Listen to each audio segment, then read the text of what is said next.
नमस्कार, आप देख रहे हैं वीके न्यूज। मैं हूं दिवाकर विक्रम सिंह। भारत और कतर के संबंध तल्ख हो सकते हैं। वो संबंध जो गल्फ के देशों में कतर के साथ फिलहाल अच्छे माने जा सकते हैं, क्योंकि भारत का व्यापारिक रिश्ता कतर के साथ बेहतर है। भारत एलएनजी का आयात करता है, उसमें 40% का आयात जो एलएनजी का किया जाता है वो कतर से किया जाता है। कतर और भारत के व्यापारिक रिश्ते ऊर्जा के क्षेत्र में आयात निर्यात को लेकर के जो कुछ भी है वो बहुत ही पॉजिटिव वे में आगे बढ़ रहा है। ऐसे में कतर के तरफ से एक ऐसी पहल की गई है जिसका भारत स्वागत तो कतई नहीं कर सकता, बल्कि भारत के विदेश मंत्रालय ने कह दिया कि खबर अचंभित कर देने वाली है। और वो ये रहा कि 8 नेवी कर्मियों को, जो पूर्व नेवी कर्मी रहे हैं, भारत के लिए काम किया है नौसेना के लिए, उनमें कुछ अधिकारी भी हैं, उन सबको फांसी की सजा दे दी गई। हालांकि ये सरकार का काम नहीं है, कोर्ट ने ये फांसी की सजा सुनाई है और कोर्ट ने कानून के मुताबिक वो फैसला लिया है। आरोप ये है कि इजराइल के लिए खुफिया सूचनाएं देते थे ये सभी, लेकिन भारत सरकार इनको कानूनी सहायता देगी और निश्चित रूप से यकीन मानिए कानूनी सहायता के बाद बहुत कुछ राहत भी पहुंचने की उम्मीद है। लेकिन वो बात की बात है, हमें ये जानना या समझना चाहिए कि कतर और भारत के रिश्ते अच्छे होने के बावजूद समय समय पर तल्ख हुए हैं। और उसमें एक सबसे बड़ा मुद्दा तो आया था नूपुर शर्मा का। वो नूपुर शर्मा जो एक टीवी शो के दौरान एक बयान उन्होंने दिया था, हालांकि उन्होंने गलत बयान नहीं दिया था, लेकिन उस बयान को मिसकोट किया गया। उसके बाद उनके खिलाफ एक तरह से फतवा जारी किया गया और उनको जान से मारने की धमकी भी दी गई। आज भी वो हाइड आउट स्थिति में है। एक तरह से वो कहीं सार्वजनिक नहीं होती। हालांकि टी राजा को जब उनका सस्पेंशन बहाल किया गया, उसको निरस्त किया गया और उनको फिर से भाजपा में एक तरह से बुलाया गया और उनको टिकट दिया गया हैदराबाद से, उसके बाद से नूपुर शर्मा को भी भारतीय जनता पार्टी में फिर से वापसी कराने की मांग सोशल मीडिया पे तो बहुत जोर शोर से उठाई गई। लेकिन नूपुर शर्मा को लेकर के कतर ने एक बड़ी आपत्ति दर्ज कराई थी जब ये बयान वायरल हुआ था। तो दुनिया के तमाम इस्लामिक देशों की प्रतिक्रिया आई थी, लेकिन कतर ने बहुत तीखी प्रतिक्रिया दी थी और ये कहा था कि नूपुर शर्मा के खिलाफ कार्रवाई की जाए क्योंकि उन्होंने इस्लाम की बेइज्जती की है। इस पर भारत सरकार की तरफ से कहा गया कि जो आपत्ति आपकी है उसके पहले ही उनको पार्टी की तरफ से, भारतीय जनता पार्टी की तरफ से कार्रवाई करके और सस्पेंशन में डाल दिया है, उनको निलंबित कर दिया। हालांकि पार्टी ने उन्हें बर्खास्त नहीं किया था, उनके सदस्यता को निलंबित किया गया और उसके बाद कतर ने उसको माना, समझा। तो ये था, भारत ने उसका तात्कालिक जवाब दिया जब नूपुर शर्मा प्रकरण को कतर की तरफ से उठाया गया। लेकिन हम आपको बता दें कि भारत ने भी एक बार तल्खी जताई थी और वो समय था फीफा वर्ल्ड कप का। Football FIFA world cup Qatar में आयोजित किया गया। उसमें भारत का मोस्ट वांटेड जाकिर नाइक को कतर ने बुलाया था या नहीं ये स्पष्ट नहीं है, लेकिन बाद में कतर सरकार की तरफ से स्पष्ट किया गया कि जाकिर नाइक को आमंत्रित नहीं किया गया था। इस पर भारत ने संतोष व्यक्त किया, लेकिन भारत ने कहा कि जाकिर नाइक भारत का मोस्ट वांटेड है और भारत में धार्मिक उन्माद फैलाता है।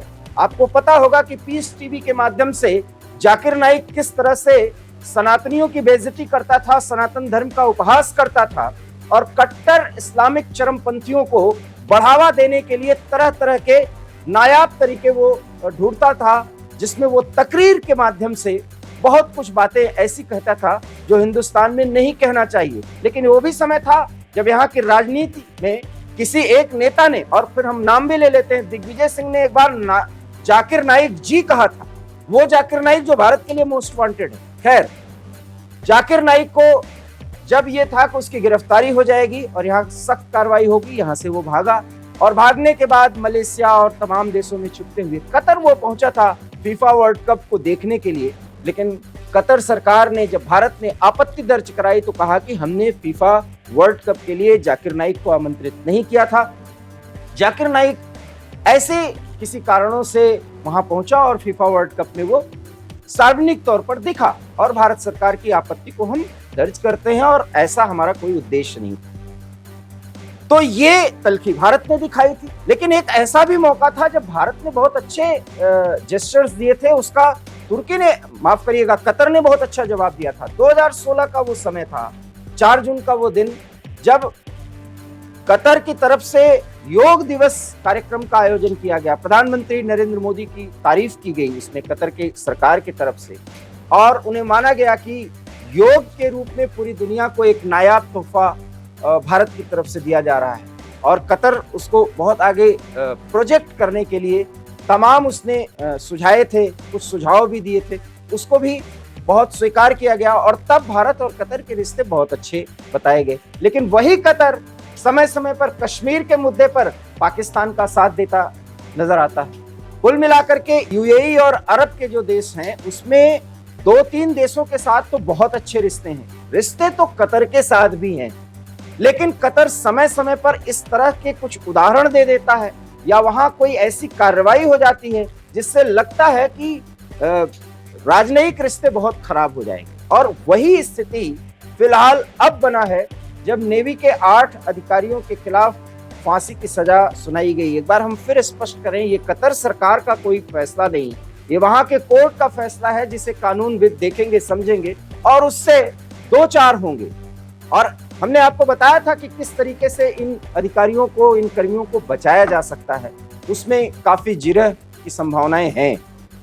लेकिन कतर और भारत का समय समय पर रिश्ता मजबूत होता रहा, गर्माहट वाला रहा, कभी इसमें सुन्नपन की स्थिति भी आई, और इन्हीं स्थितियों में ये कहा जा सकता है कि एक बैलेंस रणनीति के तहत दोनों देशों के संबंध नहीं रहे हैं।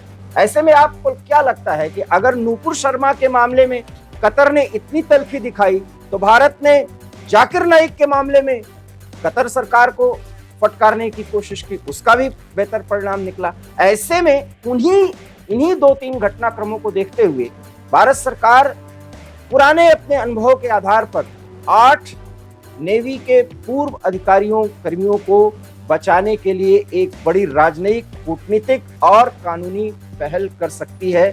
जैसा कि हमने पहले ही बताया था, वो प्रभावी किए जाने की पूर्ण संभावना है और इससे बड़ी राहत मिल सकती है। तो आप भी इस पर विश्वास करिए, भरोसा करिए और भगवान से ये प्रार्थना करिए कि ये जो 8 लोग हैं वो भारतीय हैं, हमारे नौसेना के लिए इन्होंने काम किया, तो वीर भी हैं, इसलिए इनकी सुरक्षित वापसी देश के लिए बहुत ज़रूरी है।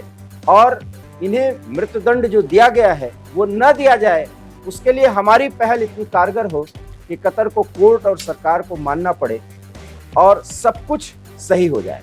आपको हमारी ये खबर कैसी लगी, अपनी प्रतिक्रिया दीजिए। देखते रहिए वीके न्यूज़। नमस्कार। वीके न्यूज़, राष्ट्र के नाम।